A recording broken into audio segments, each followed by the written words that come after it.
بسم اللہ الرحمن الرحیم۔ السلام علیکم۔ سید مولانا مودودی کہتے ہیں کہ حضرت عمر بن خطاب رضی اللہ تعالی عنہ کے دور خلافت میں بیت المقدس سے ایک مسلمان مدینہ آیا۔ اس نے مزار رسول صلی اللہ علیہ وسلم کی زیارت کی اور مسجد نبوی میں ڈیرا ڈال دیا۔ شب و روز عبادت میں صرف کرتا تھا۔ وہ دن کو روزہ رکھتا تھا اور رات کو مصروف عبادت رہتا تھا۔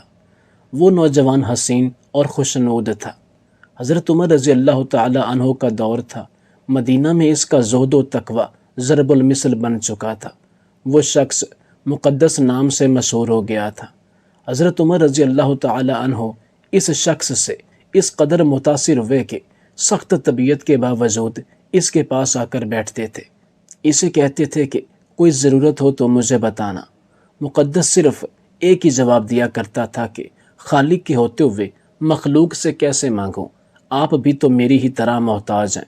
جب حج کا موسم آیا اور لوگ حج پر جانے کی تیاری کرنے لگے تو مقدسی بھی حج کے لیے تیار ہو گیا۔ جس دن قافلہ حج پر جانے لگا تو حضرت عمر رضی اللہ تعالی عنہ مقدسی کے پاس الوداع کرنے کے لیے آئے تو مقدسی نے حضرت عمر رضی اللہ تعالی عنہ سے کہا، اے ابو حافظ، میں حج کو جا رہا ہوں۔ میرے پاس ایک چیز ہے، اگر آپ میرے حج سے واپسی تک اپنے پاس امانت رکھنے کی زحمت گوارا فرمائیں تو مہربانی ہوگی۔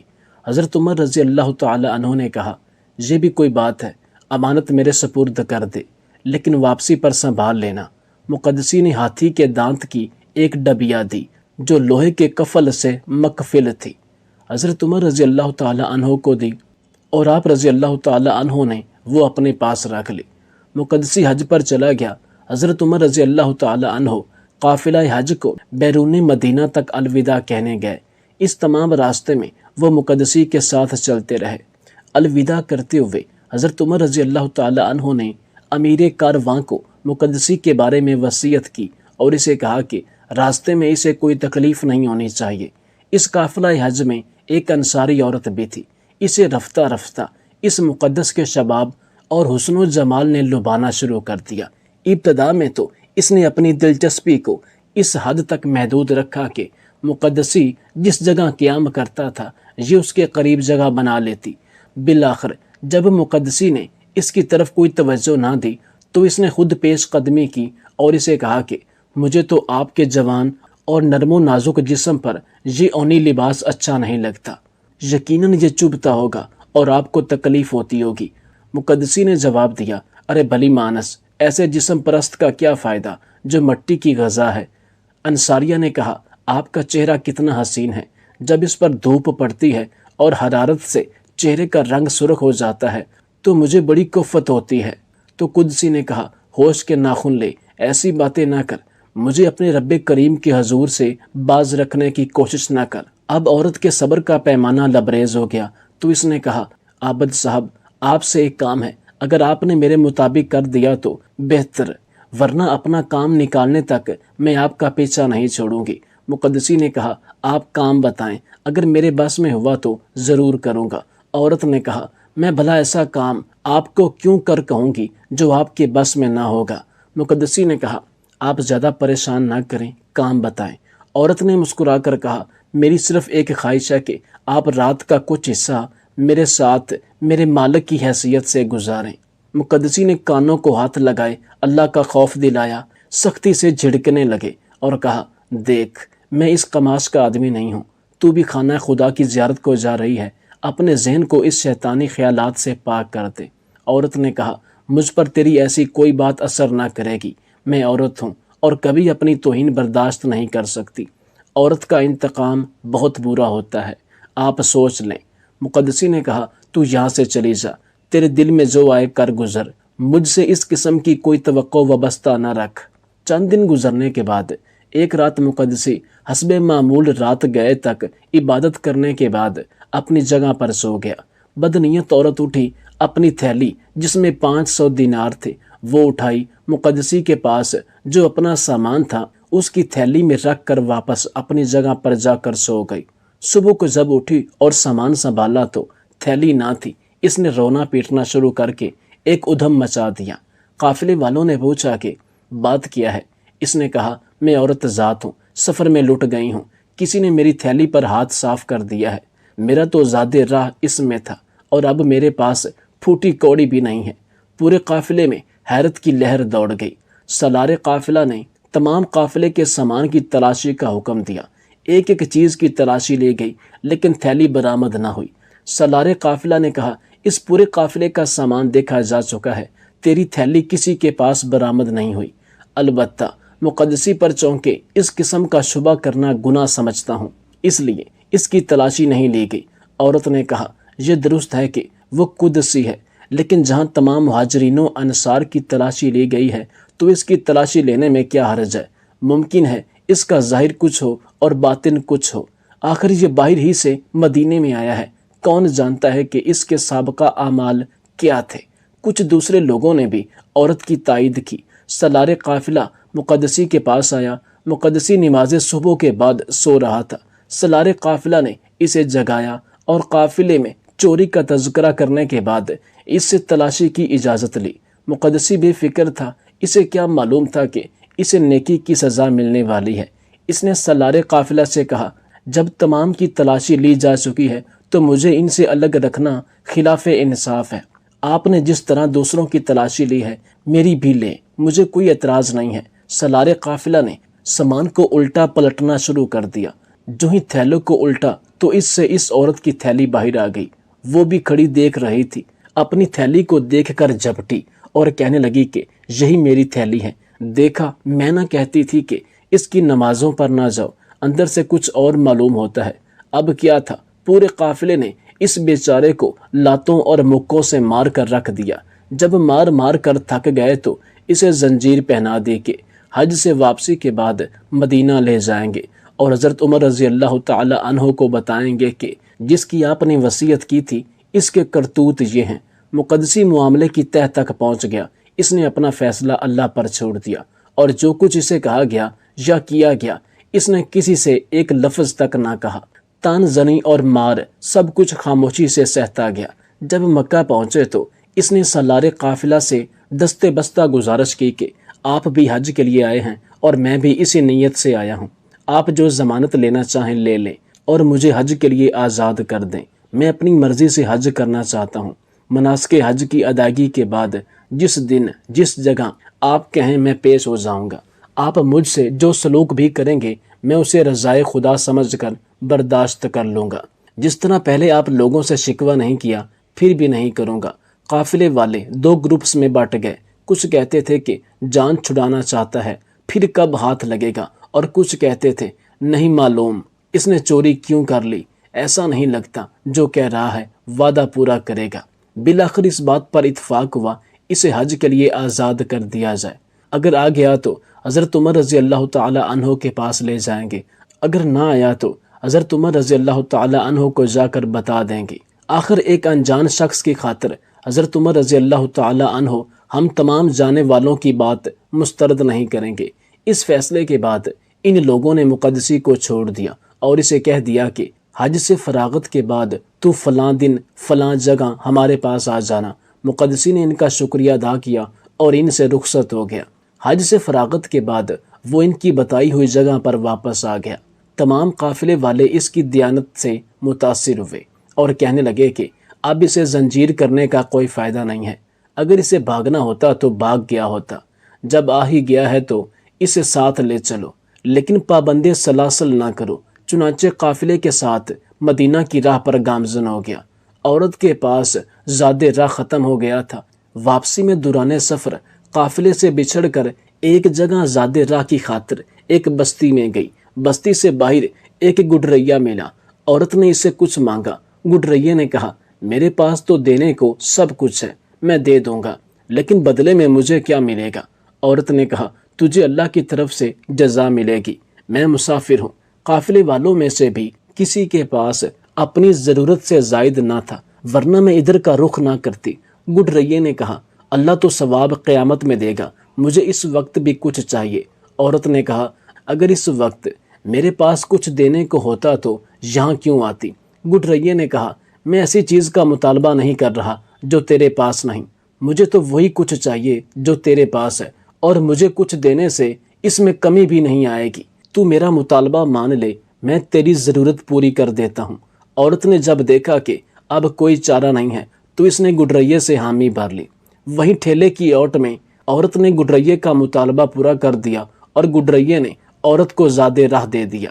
وہاں سے فارغ ہو کر پھر قافلے میں واپس آ گئی۔ ابھی تک قافلہ سستا رہا تھا، کوچ نہیں ہوا تھا۔ سفر میں 2 یا 3 دن گزرنے کے بعد ایک دن عورت رفع حاجت کی خاطر خلوت میں گئی۔ وہاں فارغ ہو کر واپس آ رہی تھی کہ ایک ضعیف العمر شخص نے اس عورت کا چہرہ دیکھ کر پوچھا کہ کیا تو حاملہ ہے؟ عورت نے کہا نہیں، میں تو حاملہ نہیں ہوں۔ بوڑھے نے کہا مجھ سے چھپانے کی ضرورت نہیں، 2 دن پہلے تو نے جس گڈریے سے زیادہ راہ مانگا ہے تو اس سے حاملہ ہو چکی ہے۔ عورت یہ سن کر رونے لگی۔ بوڑھے نے کہا پگلی کہیں کی، روتی کیوں ہے؟ جس کو گڈریے کا واقعہ معلوم ہے اسے اور بھی بہت کچھ معلوم ہے۔ تیرے قافلے میں جو مقدسی ہے اور تو اس سے ایک فریب پہلے بھی کر چکی ہے، پھر حمل بھی اس کے سر تھوپ دے اور ابھی کی ابھی جا کر سالار قافلہ کو بتا دے کہ مقدسی نے مجھے کمزور سمجھ کر مجھ سے زبردستی کی ہے۔ یہ سن کر عورت خوش ہوئی۔ جیسے ہی قافلہ کے قریب آئی تو وہ ویلا شروع کر دیا۔ قافلے والوں نے پوچھا پھر کیا ہوا؟ عورت نے رو رو کر کہا کہ اس مقدسی ظالم نے مجھے کہیں کا نہیں چھوڑا، اس نے زبردستی مجھے گھیر کر بالجبر زنا کیا ہے۔ میں شرم کے مارے کچھ نہ کہہ سکی اور نہ کسی کو بتا سکی۔ مجھ سے زبردستی ہو گئی، لیکن اب حاملہ ہوں۔ چونکہ میرے بس میں نہیں رہا، مجھے یقین ہو گیا ہے کہ اس کی زبردستی کا نتیجہ بحث اور ظاہر ہو کر رہے گا۔ میں زبان کھولنے پر مجبور ہو گئی ہوں۔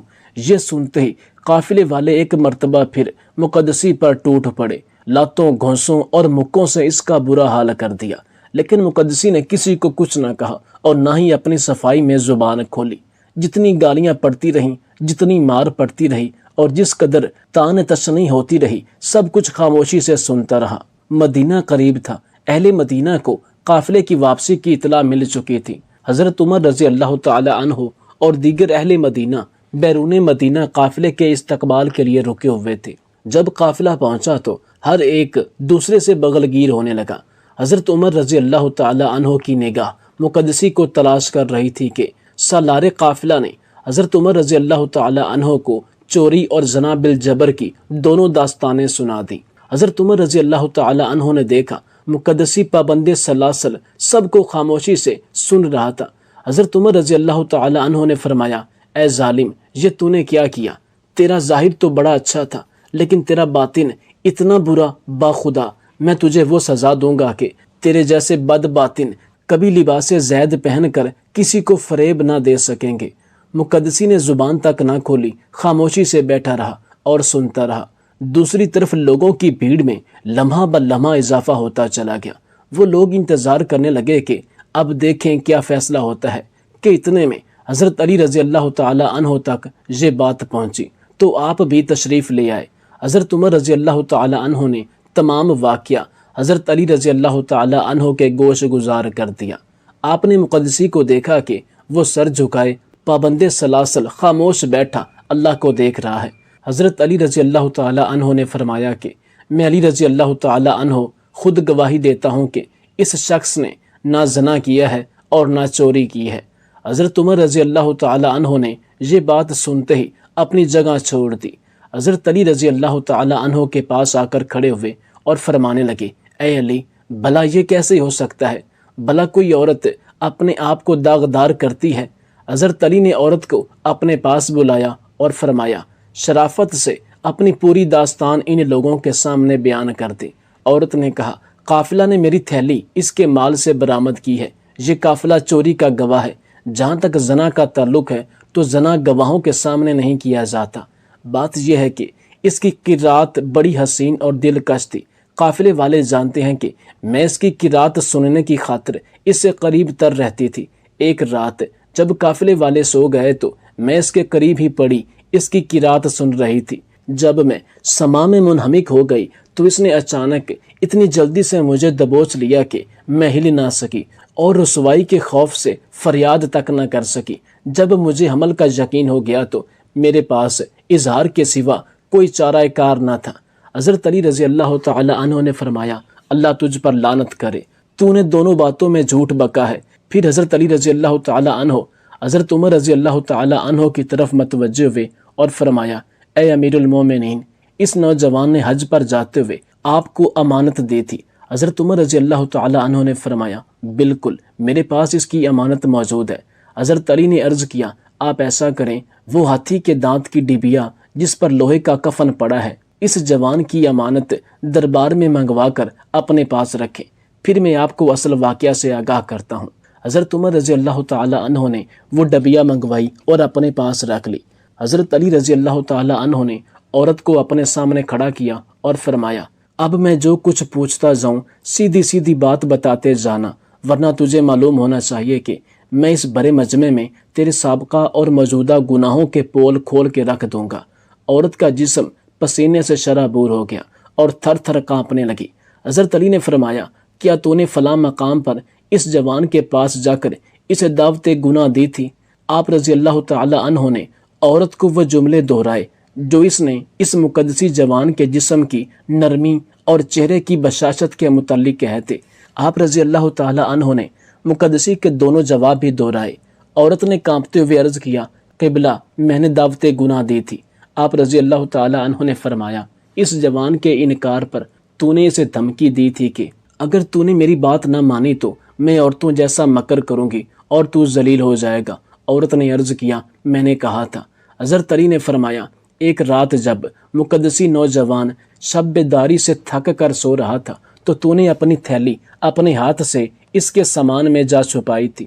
عورت نے عرض کیا، میں نے یہ کام کیا۔ حضرت علی نے سالار قافلہ سے فرمایا، جب تو نے تمام قافلے کی تلاشی لے لی تھی اور اس عورت کو بتایا تھا کہ مقدسی کے سوا تمام قافلے کا سامان دیکھا جا چکا ہے، تیری تھیلی برآمد نہیں ہوئی، تو اس نے تجھے مقدسی کی تلاشی پر آمادہ کیا تھا۔ سالار قافلہ نے کہا، بالکل، اس نے یہی الفاظ کہے تھے جو آپ رضی اللہ تعالی عنہ نے فرمائے ہیں۔ آپ رضی اللہ تعالی عنہ نے اس عورت سے کہا، واپسی پر جب تیرے پاس زاد راہ ختم ہو گیا تو فلاں مقام پر سے جدا ہو کر زاد راہ کی تلاش میں فلاں بستی کی طرف گئی تھی۔ عورت نے عرض کی، جی ہاں، میں ضرور گئی تھی۔ آپ رضی اللہ تعالی عنہ نے فرمایا، بستی کے باہر تجھے فلاں بن فلاں رنگ و شکل کا گڈریا ملا تھا؟ عورت نے کہا، ہاں ملا تھا۔ آپ رضی اللہ تعالی عنہ نے فرمایا، تو نے اس سے زاد راہ کا سوال کیا؟ عورت نے کہا، میں نے زاد راہ مانگا تھا۔ آپ رضی اللہ تعالی عنہ نے فرمایا، جواب میں اس نے بھی تجھ سے کچھ مانگا تھا؟ عورت نے کہا، اس نے بھی مانگا تھا۔ آپ رضی اللہ تعالی عنہ نے فرمایا، کافی تکرار کے بعد تو اس کا مطالبہ پورا کرنے پر رضامند ہو گئی تھی؟ عورت نے کہا، ہاں، میں رضامند ہو گئی تھی۔ آپ رضی اللہ تعالی عنہ نے فرمایا، تو نے گڈریے کا مطالبہ پورا کیا اور گڈریے نے تیری ضرورت پوری کر دی تھی، تجھے خیال نہ رہا لیکن تجھے حمل ہو گیا۔ 2 دن بعد تو رفع حاجت کے لیے گئی تھی؟ عورت نے کہا، گئی تھی۔ آپ نے فرمایا، واپسی پر تجھے شیطان ملا تھا؟ عورت نے کہا، نہیں۔ حضرت علی رضی اللہ تعالی عنہ، میں نے شیطان کو کبھی نہیں دیکھا۔ آپ رضی اللہ تعالی عنہ نے فرمایا، رفع حاجت سے واپسی پر تجھے اس حلیے کا ایک بوڑھا آدمی ملا تھا جس کی بھوہیں آنکھوں پر گری ہوئی تھیں اور جھکی ہوئی تھی، رنگ کالا تھا، سفید کپڑے پہنے ہوئے تھے، ایک ہاتھ میں دانوں والی لڑی کی تسبیح تھی اور دوسرے ہاتھ میں بڑا سا ڈنڈا تھا۔ عورت نے کہا، ہاں، ایسا شخص ملا تھا۔ آپ رضی اللہ تعالی عنہ نے فرمایا، وہی شیطان تھا اور اس نے تجھے کہا کہ تجھے حمل ہو گیا ہے۔ عورت نے عرض کیا، مجھے اسی نے بتایا تھا۔ آپ رضی اللہ تعالی عنہ نے فرمایا، یہ بات سن کر تو رونے لگ گئی تھی اور اس نے تجھے ان الفاظ سے تسلی دے کر بتایا تھا کہ مقدسی کا نام لے کر قافلے والوں کو بتا دے۔ تو نے قافلے میں واپسی کے بعد ویلا کر کے قافلے والوں کو بتایا۔ عورت نے کہا، بالکل اے علی، ایسے ہی ہے جیسے آپ رضی اللہ تعالی عنہ نے فرمایا ہے۔ ایسے معلوم ہوتا ہے جیسے آپ رضی اللہ تعالی عنہ قافلے کے ساتھ تھے اور میرے قدم با قدم پر آپ میرے سایہ کی طرح تھے۔